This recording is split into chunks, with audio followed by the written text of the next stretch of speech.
मित्रों, ऐसा कहा जाता है कि भगवत गीता सिर्फ केवल एक धर्म के लिए नहीं है, बल्कि धरती के हर इंसान को समझना बहुत जरूरी है, ताकि वो अपनी जिंदगी में सुख, शांति और सफलता को प्राप्त कर सके।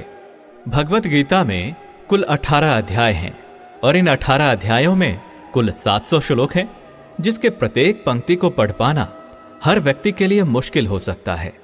इसलिए हम आज की इस बेहद ही खास वीडियो में भगवत गीता के 111 महत्वपूर्ण विचारों को लेकर आए हैं, जिसे बेहद ही आसान और सरल भाषा में आपको समझाने की कोशिश करेंगे। और इन विचारों को हर दिन सुनने से आपके जीवन की वर्तमान और भविष्य की सभी समस्याओं का निवारण किया जा सकता है। अगर आप इस वीडियो का फायदा अधिक से अधिक लेना चाहते हैं तो इस वीडियो को पूरा अंत तक जरूर देखें। तो चलिए इन सबसे शक्तिशाली 111 विचारों को जानते हैं और अपने जीवन में अनुकरण करने की कोशिश करते हैं। 111। जिस तरह से प्रकाश की ज्योति अंधेरे में चमकता है, ठीक उसी तरह से ज्ञान की ज्योति भी चमकती है। इसलिए मनुष्य को हमेशा सत्य की राह पर ही चलना चाहिए। 110। श्री कृष्ण कहते हैं कि इस धरती के हर मनुष्य को अपने कर्म के फल की चिंता किए बिना, उसके परिणाम की चिंता ना करते हुए, बिना किसी लोभ लालच के निष्पक्ष होकर और निस्वार्थ भाव से अपने कर्तव्यों का पालन करते ही रहना चाहिए। 109। जिस तरह से हम पुराने वस्त्र को त्याग कर नए वस्त्र को पहनना शुरू कर देते हैं और पुराने वस्त्र के बारे में सोचते तक नहीं है, ठीक उसी प्रकार से हमारी आत्मा के लिए हमारा शरीर भी कभी एक पुराने वस्त्र की तरह ही हो जाएगा और हमारे शरीर को त्याग कर वो किसी दूसरे शरीर में चला जाएगा, जैसे वो किसी नए वस्त्र को धारण करने के लिए चला गया हो। 108।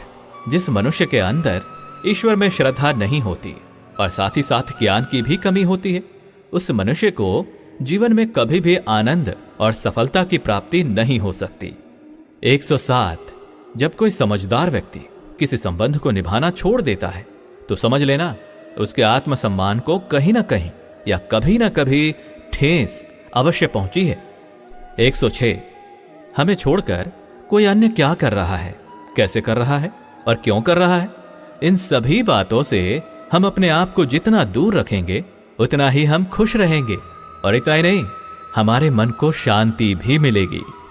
105।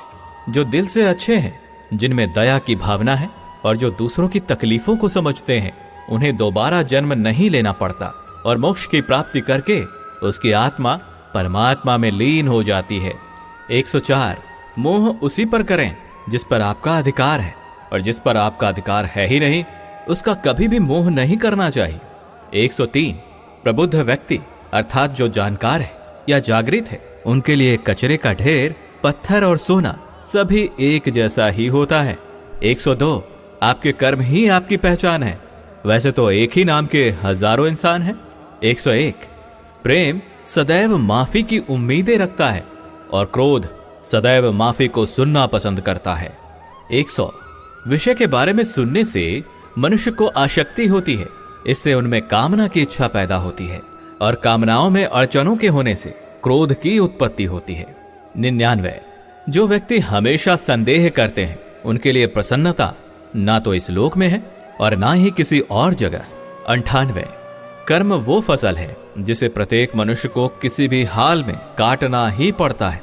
इसी कारण से हमेशा हमें अच्छे बीज ही बोनी चाहिए ताकि अच्छी फसल को काट सके। यानी कि अगर कर्म हमारा अच्छा होगा तभी तो उसके परिणाम भी अच्छे होंगे। 97।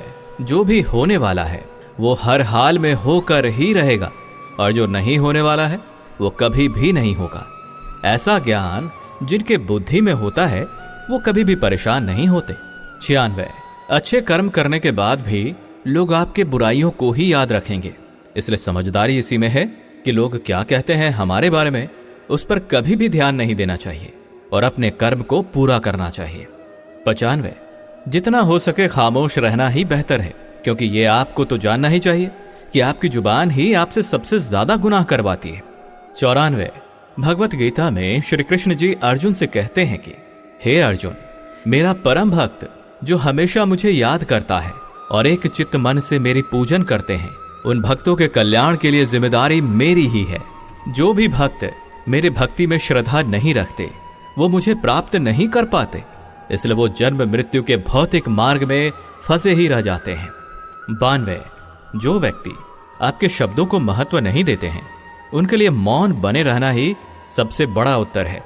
91, या तो वक्त के साथ बदल जाओ या वक्त को ही बदल दो, लेकिन हाँ, अपनी मजबूरियों को कोसना बंद करो और हर हाल में चलना सीखो। 90, किसी काम की चिंता करना तो ठीक है, लेकिन वो चिंता इतना भी नहीं होना चाहिए कि वो काम को ही बिगाड़ कर रखते। 89, आप किसी कार्य को अच्छी नियत से करते हैं तो वो काम कभी व्यर्थ नहीं जाता और उसका फल आपको अवश्य ही मिलता है। 88, श्री कृष्ण जी कहते हैं कि आप अगर ये सोचो कि आपका भाग्य मैं बनाता हूं तो ये गलत है, क्योंकि मनुष्य अपने भाग्य का जिम्मेदार स्वयं खुद ही होता है। 87, तुम ऐसा कभी नहीं सोचो कि मनुष्य अच्छा या बुरा होता है, बल्कि ये सोचो कि उसके कर्म अच्छे या बुरे होते हैं, क्योंकि मनुष्य के जैसे जैसे कर्म होंगे वैसे वैसे ही उनको फल की प्राप्ति होती है। तुम्हें केवल अपने कर्म करने का अधिकार है, लेकिन तुम अपने कर्म के फलों के अधिकारी नहीं होते। तुम्हें कभी भी अपने आप को अपने कर्मों का फल नहीं मानना है और ना ही कर्म को ना करने में आसक्त हो जाओ। और सही कर्म वे नहीं हैं जिसके परिणाम हमेशा सही होते हैं, जबकि सही कर्म तो वो है जिसका उद्देश्य कभी गलत ना हो। 86, संसार में कोई भी व्यक्ति सर्वगुण संपन्न नहीं होता और इसलिए कुछ कमियों को नजरअंदाज करके रिश्तों को बनाए रखें। 85, किसी व्यक्ति को पूर्ण समझ के उसकी जीवन शैली को नकल करके जीवन जीने से बेहतर है कि सबसे पहले तो अपने आप को पहचानो, भले ही आपको अपूर्ण रूप से जीना पड़े। 84, जब आपको आपका भविष्य धुंधला सा लगता है तब वर्तमान में अपने ध्यान को केंद्रित करना ज्यादा बेहतर होगा। 83, कोशिश कर, हल निकलेगा, आज नहीं तो कल अवश्य निकलेगा। अर्जुन सा लक्ष्य रख, निशाना लगा, फिर तो मरुस्थल से भी जल निकलेगा। 82, मनुष्य की सबसे बड़ी गलती वो होती है जिस गलती से हम सीख